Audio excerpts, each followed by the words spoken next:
Saludos y bienvenidos a Euronews Hoy. Este martes la actualidad del día se concentra en España, donde el expresidente catalán Carles Puigdemont ha puesto sobre la mesa sus exigencias para que su formación Junts dé su apoyo al presidente en funciones Pedro Sánchez. Una amnistía inmediata que cubra todo lo ocurrido tras la declaración de independencia, el abandono de la vía judicial e incluir un referéndum de autodeterminación de Cataluña. Todas las reclamaciones llegan cuando el país afronta los graves daños causados por las inundaciones, puentes y vías arrasadas por el agua y destrozos por todo el país. Varias zonas han pedido la declaración de zona catastrófica y han solicitado fondos de auxilio a la Unión Europea. Ya se contabilizan 5 muertos y siguen buscando a desaparecidos. Al menos el transporte en tren, poco a poco, recupera la normalidad tras el caos. Además, tras su reunión con el presidente ruso Putin, el presidente turco, Erdogan, ha señalado que no divisa la paz en Ucrania. Según Rusia, Ucrania ha comenzado a enviar sus reservas estratégicas a la región sur de Zaporilla, donde actualmente están los combates más intensos. Les ofreceremos el último informe de Human Rights Watch, que apunta que ha aumentado drásticamente el número de víctimas por bombas de racimo a más de 1 millar debido a las muertes por estas en Ucrania. Verán un reportaje sobre la vuelta al cole de los niños ucranianos en Polonia, el regreso a la escuela en Reino Unido, donde han cerrado escuelas ante el riesgo de derrumbes, y la vuelta al cole en Francia, donde cientos de alumnas han desafiado la prohibición de llevar abaya en la escuela. Además, veremos la batalla por el relato que ha abierto en campaña la formación del extremista Javier Milei sobre las víctimas de la dictadura argentina, o el parche en el ojo que ahora tiene que llevar el canciller alemán Olaf Scholz. Además, lamentablemente, nos han dejado 2 figuras importantes, Steve Harwell, miembro fundador y exvocalista de Smash Mouth, y la histórica presentadora española María Teresa Campos. Más noticias en los titulares. Francia evacúa desde Pakistán a 5 mujeres afganas amenazadas por los talibanes por sus puestos profesionales. Los jugadores de la selección española de fútbol se suman a las condenas contra Luis Rubiales, tachando su beso sin consentimiento a Jenny Hermoso de inaceptable. Miles de personas abandonan el recinto del festival Burning Man tras pasar varios días atrapados por las lluvias y el barro. Carles Puigdemont exige una amnistía y el fin de todos los procedimientos judiciales contra los independentistas catalanes para iniciar las negociaciones para la investidura del actual presidente de España, Pedro Sánchez. El expresidente catalán, huido a Bélgica tras el referéndum de 2017, también ha pedido el reconocimiento y respeto a la legitimidad del movimiento independentista. El 1 de octubre no fue un delito, como tampoco lo fueron la declaración de independencia, ni las protestas masivas contra la represión y la sentencia del Tribunal Supremo. El abandono de la represión al independentismo democrático es una exigencia ética y debe ser un abandono permanente. La lista de deseos de Carles Puigdemont llega después de que España se haya visto inmersa en un bloqueo político tras las elecciones anticipadas del pasado mes de julio. A pesar de ganar los comicios, el candidato de la derecha, Alberto Núñez Feijóo, puede que no sea capaz de formar gobierno, lo que ha abierto la puerta a una reedición de la coalición de izquierdas. Pero Pedro Sánchez necesita la ayuda de Puigdemont para conseguir los votos suficientes. Son requisitos que deben cumplirse antes de que se agote el plazo legal para evitar nuevas elecciones. Y que si se dan de forma natural, nos comprometen y obligan a trabajar por un compromiso histórico para resolver el conflicto en la próxima legislatura. Solo dependen de la voluntad política. El primer movimiento simbólico se ha producido este lunes, cuando la vicepresidenta de España, Yolanda Díaz, se ha reunido con Puigdemont en Bruselas. A pesar de que Díaz acudió a Bruselas sin la aprobación de Sánchez, es la primera vez que un representante del gobierno español se reúne con Puigdemont en 6 años.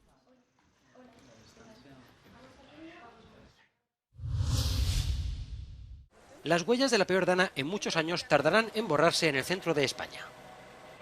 Las inundaciones provocadas por las lluvias torrenciales ocasionadas por este fenómeno meteorológico han dejado 5 muertos y 3 desaparecidos. Localidades enteras han quedado dañadas y sus vecinos siguen conmocionados. Sentimos correr el agua y bajamos a ver cómo venía el río y en ese momento Cayó el puente, salimos todos corriendo, bueno, nos retiramos un poco, al rato cayó el otro puente, un estruendo enorme. Bueno, fue un momento de pánico. Una situación muy similar se vivía el sábado en Buenache de Alarcón, en la región de Castilla-La Mancha. Un auténtico río de barro embistió con fuerza la localidad, causando graves daños en decenas de viviendas. No quedan más que el piso y las paredes, todo lo demás a tirar. Ahora mismo fatal, con la casa llena de agua, todavía, sin luz, sin agua, sin teléfono móvil, incomunicados. Los cortes en carreteras y en el tráfico ferroviario son numerosos y los daños materiales difíciles de calcular. Muchas autoridades locales esperan que el gobierno declare sus respectivas zonas de catastróficas. Las conversaciones entre los presidentes ruso y turco para reactivar el acuerdo de cereales con Ucrania terminaron sin avances. El pacto que Moscú frustró en julio permitía a Ucrania y Rusia exportar cereales sin riesgo de que sus barcos fueran atacados. Pero Vladimir Putin se ha quejado durante mucho tiempo de que Occidente no estaba cumpliendo los términos. El líder ruso asegura que el acuerdo puede reactivarse y Occidente cumple con sus obligaciones. Como he dicho muchas veces, simplemente nos vimos obligados a tomar esta decisión. Quiero decir que Rusia se vio obligada porque los países occidentales han bloqueado y continúan bloqueando la implementación del acuerdo en términos de proporcionar acceso de los productores agrícolas rusos a los mercados mundiales. Es decir, se niegan a retirar las sanciones a nuestras exportaciones de cereales y fertilizantes y a reanudar las entregas a Rusia de maquinaria y piezas de repuesto para eliminar los problemas con la logística de los barcos, la banca y el seguro de los suministros de alimentos. Putin asegura que el 70% del grano ucraniano fue a parar a países desarrollados y gran parte del mismo a Europa. Erdogan, por su parte, mantiene que el pacto puede reanudarse, pero pide a Ucrania que suavice su postura. Las propuestas alternativas presentadas no podían ofrecer un modelo sostenible, seguro y permanente basado en la cooperación entre las partes, como el Acuerdo del Mar Negro. Rusia y Ucrania se encuentran entre los mayores exportadores de cereales del mundo y el acuerdo es esencial para la seguridad alimentaria en muchos países en desarrollo. Erdogan dice que Turquía y la ONU han redactado un nuevo paquete de propuestas y que continuarán los esfuerzos para persuadir a Moscú de que acepte. El número de muertos y personas heridas por bombas de racimo ha alcanzado un nuevo récord, principalmente debido a su uso en Ucrania. Un informe del grupo Cluster Munition Monitor asegura que hubo al menos 1.172 víctimas en 8 países en 2022 causadas por este tipo de armamento. Se trata de la cifra más alta registrada por la organización desde 2010. El mayor número, con diferencia, se produjo en Ucrania con 890 víctimas registradas. Los siguientes países más afectados fueron Siria con 84 y Birmania con 13.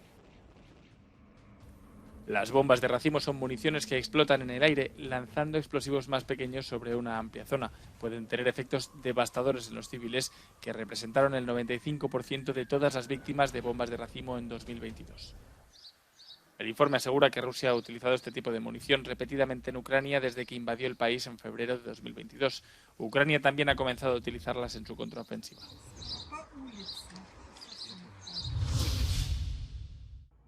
Para muchos niños ucranianos que actualmente viven en Polonia, el que ahora arranca es ya su segundo curso escolar fuera de su país.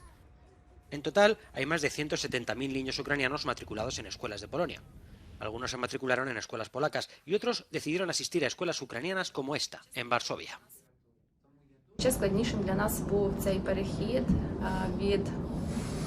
Безкоштовної форми навчання до платної, тому що нам довелося це зробити через те, що об'єм допомоги від міжнародних донорів зменшився. Допомога українським біженцям за кордоном трошечки зменшується, я б сказала, але це не погано, тому що збільшується кількість допомоги всередині України. La escuela, a pesar de contar con importantes desafíos, tiene innegables ventajas para sus alumnos. Estos agradecen no solo el hecho de que la educación sea en ucraniano, sino el ambiente hogareño que se respira en todo el centro. Durante las vacaciones hemos estado aquí y hemos viajado a Ucrania, pero hemos intentado mantenernos en contacto con nuestros compañeros. Hoy en día es un poco difícil, después de todo ya estamos en un 10º grado, pero nos encontramos felizmente en una compañía muy cálida, donde todos se apoyan mutuamente. Esta es nuestra misión, trabajar con los niños ucranianos, con la joven generación que crecerá y volverá a Ucrania para reconstruir el país. Las escuelas polacas, por contra, parecen ser más difíciles para los refugiados ucranianos, y aunque muchos han encontrado su camino, otros necesitan todavía mucho apoyo y atención. Formarse nunca ha sido fácil. En determinadas condiciones, menos. El estrés del desplazamiento, del trauma y de la incertidumbre afecta a los padres y también a los niños, y así los niños nos transmitieron la sensación de haber perdido el mundo entero. Esta fue una frase que surgió en nuestro estudio, y esto hace más difícil para ellos concentrarse, adaptarse y tener éxito en las escuelas polacas. Los niños ucranianos siguen enfrentándose a retos y barreras específicos. Por ejemplo, la barrera del idioma es una de las que se nos mencionó, que impide que los niños sean aceptados e incluidos. Como señala la ONU, solo menos de la mitad de los niños ucranianos han sido escolarizados en Polonia. Por ello, la ONU hizo un llamamiento a sus padres para que matriculen a sus hijos en el sistema educativo presencial, ya que las escuelas no son solo aprendizaje, sino también socialización y bienestar mental. Francia inicia el curso escolar con la polémica prohibición de la abaya. El ministro de Educación dijo que casi 300 estudiantes acudieron el primer día de clase vestidas con la abaya, una prenda prohibida desde este verano en las escuelas por ser considerada un símbolo religioso. 67 de ellas optaron por mantener su posición volviendo a casa, lo que ha vuelto a abrir el debate. Es un vestido tradicional, es un vestido que todas las chicas llevan, tanto con el velo como sin él, por lo que es un poco problemático. Pero bueno, estamos obligados a adaptarnos. Se ha convertido en una moda de Oriente Medio, eso es todo. Una abaya es una prenda y cuando te la pones, te ves como una princesa, como las mujeres de Oriente Medio. Francamente, ni siquiera es una prenda religiosa. Creo que es una prenda como cualquier otra, como llevar un vestido largo, ya sabes. Quiero decir que no me importa y creo que hay mucha gente a la que no le importa y ya está. El ministro detalló que ha firmado una carta destinada a las familias concernidas para explicar que la laicidad no es una coacción. Por lo que respecta a la Autoridad Educativa de Lyon, en junio se empezó a informar a las familias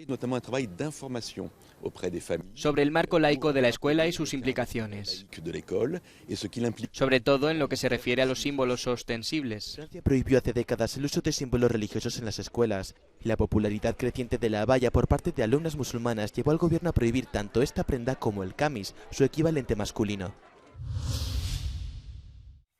El gobierno de Reino Unido empieza el curso con una nueva polémica.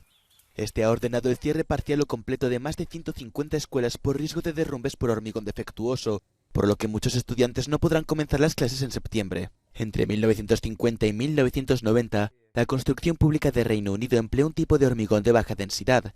Este se degrada con el tiempo y puede suponer un riesgo para las estructuras.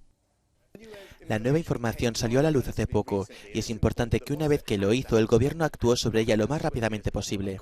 Por supuesto sé que el momento es frustrante, pero quiero dar a la gente una idea de la escala de con lo que estamos lidiando aquí. Hay unas 22.000 escuelas en Inglaterra y lo importante es saber que esperamos que el 95% de esas escuelas no se verán afectadas por esto. La oposición ha criticado duramente al primer ministro. El Partido Laborista le acusa de no financiar completamente un programa para rehabilitar las escuelas de Inglaterra cuando era ministro de Economía en 2021. Creo que eso es total y absolutamente erróneo. De hecho, una de las primeras cosas que hice como ministro de Economía fue anunciar un nuevo programa de reconstrucción de 10 años para 500 escuelas. Eso equivale a unas 50 escuelas al año que serán renovadas o reconstruidas, y si nos fijamos en lo que hemos estado haciendo durante la década anterior, eso está completamente en línea con lo que siempre hemos hecho, unas 50 escuelas al año renovadas o reconstruidas. La noticia ha hecho que los profesores de las escuelas se apresuren a encontrar formas de enseñar a los alumnos, y se espera que algunos vuelvan a los métodos de educación en línea utilizados durante la pandemia de COVID-19. Un pirata llamado Olaf Scholz no es ningún montaje de la oposición, sino una foto del canciller alemán con parche en el ojo y cardenales, publicada por él mismo en X, antiguo Twitter, días después de sufrir un accidente mientras corría. El portavoz de su gobierno ha subrayado que no se trata de nada grave. Así que está bien teniendo en cuenta las circunstancias. Acabamos de publicar una foto de él hace unos minutos en las redes sociales. Así todo el mundo puede acostumbrarse al aspecto que tendrá durante unas pocas semanas. Estaba de bastante buen humor esta mañana. Todavía parece un poco machacado, pero acudirá a todas sus citas previstas. El mensaje tenía ya más de 14.000 me gusta una hora después de su publicación y 3.000 respuestas. Estoy impaciente por ver los memes, ha escrito el dirigente socialdemócrata. Es el enfado provocado en Argentina ante la nueva batalla por el relato que han abierto los extremistas ultraliberales de Javier Milei. Miles de manifestantes han acudido a las inmediaciones del acto en el que la segunda de Milei, Villarruel, defendía otra cara de la historia, la de los que la formación Libertad Avanza considera que fueron víctimas de la izquierda. Se refiere a los cientos de asesinados por las guerrillas y no a los 30.000 desaparecidos por la sangrienta dictadura militar. Desde la formación extremista creen que los cientos de asesinados por las guerrillas y los miles de heridos también merecen reconocimiento. Durante 40 años, las víctimas del terrorismo fueron desaparecidas de la memoria.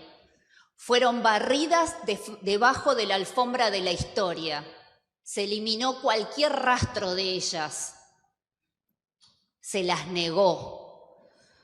Se les negaron sus derechos a la verdad, a la justicia y a la reparación. Organismos de derechos humanos y organizaciones políticas peronistas y de izquierda han acusado a la candidata libertaria de pretender negar la verdad del sangriento régimen militar. Recuerdan, por el contrario, que la memoria de las víctimas de la dictadura, a las que no homenajean los de Milei, es la que aún no se ha saldado. Hace 40 años que nosotros luchamos en la calle por la memoria de nuestros compañeros y compañeras detenidos desaparecidos. Seguimos exigiendo que abran los archivos que ningún gobierno quiso abrir y seguimos recuperando nietos gracias a la memoria colectiva. Estas cosas no pueden volver a pasar en nuestro país y por eso nos vamos a manifestar cada vez que esto suceda, porque no lo vamos a dejar pasar. Entendíamos, gran parte de nuestra sociedad entiende que esto está saldado y que no hay dudas sobre lo que pasó. Fue un terrorismo de Estado y a partir de ahí es la construcción que venimos haciendo desde hace 40 años. Creen que el partido de Milei quiere reinstalar la teoría de los dos demonios, tratando de equiparar la violencia de los grupos guerrilleros con el terrorismo de Estado de la dictadura. 4 militares peruanos han muerto durante un enfrentamiento con miembros de la organización armada Sendero Luminoso en la provincia de Huanta, ubicada en el principal valle coca-colero de Perú. La información fue proporcionada en un comunicado por el Comando Conjunto de las Fuerzas Armadas del país. Además, 3 efectivos resultaron heridos en el enfrentamiento y están siendo atendidos en un hospital local. Durante el tiroteo también fueron abatidos 2 miembros de la banda terrorista.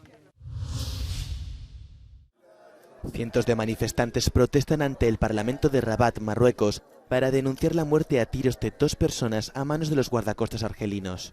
Según el Ministerio de Defensa de Argelia, 5 marroquíes, 2 de ellos franco-marroquíes, entraron ilegalmente en sus aguas territoriales a bordo de motos acuáticas.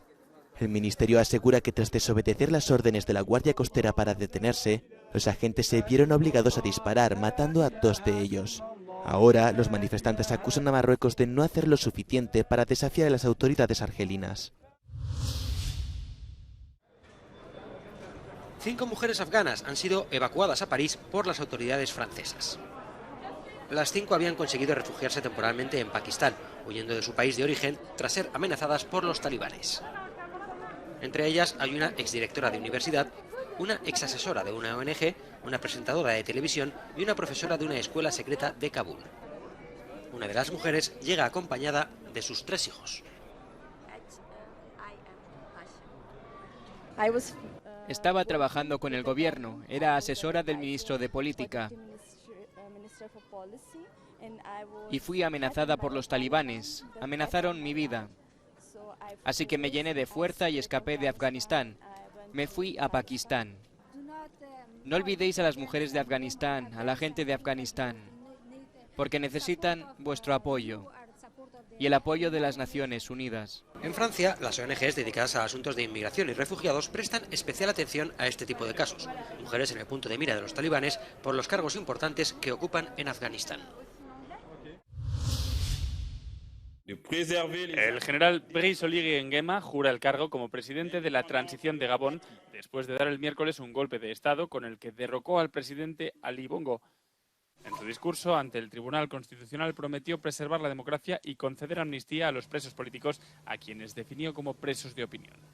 El golpe puso fin a 4 décadas de la dinastía Bongo, aunque Oligui es primo del presidente derrocado y era guardaespaldas de su padre. El país vivió un golpe de Estado el 30 de agosto, poco después de las controvertidas elecciones del día 26 que dieron la victoria a Bongo.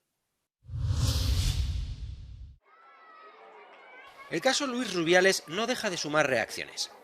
En este caso, la de los jugadores de la selección española de fútbol, que en plena concentración para los próximos partidos de clasificación para la Eurocopa de 2024, quisieron leer un comunicado en el que tacharon de inaceptable el comportamiento del presidente de la federación. Queremos rechazar lo que consideramos unos comportamientos inaceptables por parte del señor Rubiales, que no ha estado a la altura de la institución que representa. Nos situamos de manera firme y clara del lado de los valores que representa el deporte. El fútbol español debe ser motor de respeto, inspiración, igualdad y diversidad. Debe dar un ejemplo en sus conductas, tanto dentro como fuera del campo. A lo largo de los últimos días han sido innumerables las condenas emitidas por el beso de Rubiales a Jenny Hermoso durante la final del Mundial Femenino de Fútbol. La presión en España para destituirle es total, y la propia FIFA ha decidido suspenderle durante 90 días, aunque el de Motril se ha negado reiteradamente a dimitir. El apoyo ciudadano a la propia Jenny Hermoso, por su parte, no cesa, como quedaba demostrado este mismo lunes en Barcelona.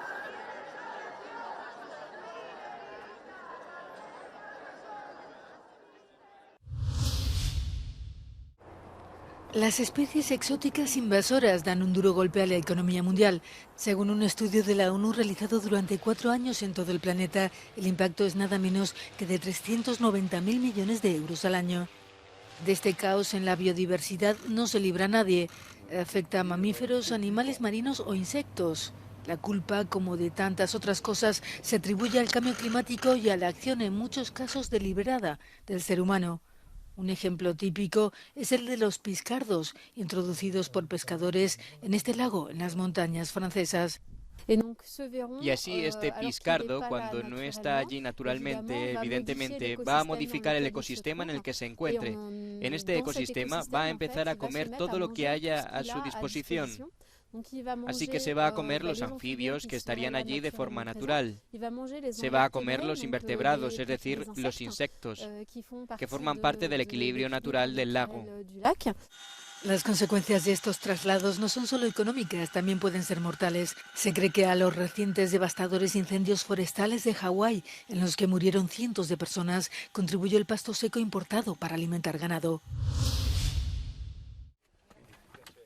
El Adamelo, el glaciar más grande de los Alpes italianos, está muriendo poco a poco a causa del calentamiento global.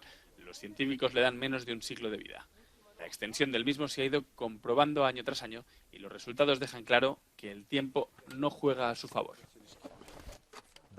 Desde finales del siglo XIX hasta hoy, el glaciar ha perdido aproximadamente 2,7 kilómetros. En los últimos 5 años hemos tenido un promedio de pérdidas de 15 metros por año, pero solo el último año vimos la pérdida de 139 metros. Al igual que otros glaciares, el Adamelo registra menos nevadas y temperaturas más altas. La comunidad científica intenta concienciar de la importancia de proteger estos parajes. Desde el principio hemos querido recordar cómo los glaciares nos hacen vivir en primera persona el cambio climático. Hay una mayor concienciación, especialmente los jóvenes. Eso nos da esperanza. El problema es que los tiempos de este cambio climático son muy rápidos. Y quizás no coincidan con nuestros tiempos, que son un poco más lentos. Científicos y activistas viajan cada año al macizo Adamelo Presanelá para comprobar el estado de los glaciares. La periodista, locutora y presentadora de televisión española María Teresa Campos ha muerto este martes a los 82 años en Madrid, tras ingresar en el hospital por una insuficiencia respiratoria aguda. La periodista reinó en los magazines de la mañana de televisión en los años 90 y contribuyó a renovar este formato. Premio Ondas en 1980 y 2002, la Campos fue un todoterreno de larga trayectoria profesional que triunfó en el medio radiofónico y televisivo y que batió récords de audiencias en las mañanas. El mundo de la música dice adiós a Steve Harwell, miembro fundador y ex vocalista de Smash Mouth. El cantante de rock ha fallecido a los 56 años tras sufrir un fallo hepático. Harwell cosechó varios éxitos musicales entre las décadas de los 90 y los 2000. La canción Walking on the Sun puso la banda en el mapa, pero llegaron al éxito con su hit All Star, convirtiendo a Harwell en una de las voces más icónicas de su generación. Hasta aquí el informativo de hoy. Ya saben que suyos son los comentarios y que pueden informarse con más noticias a través de todas nuestras plataformas. Les dejamos con el No Comen del Día, en el que verán un concierto en Dinamarca, en el que los protagonistas son los perros. Gracias por seguirnos. Buenos días, buenas tardes, buenas noches.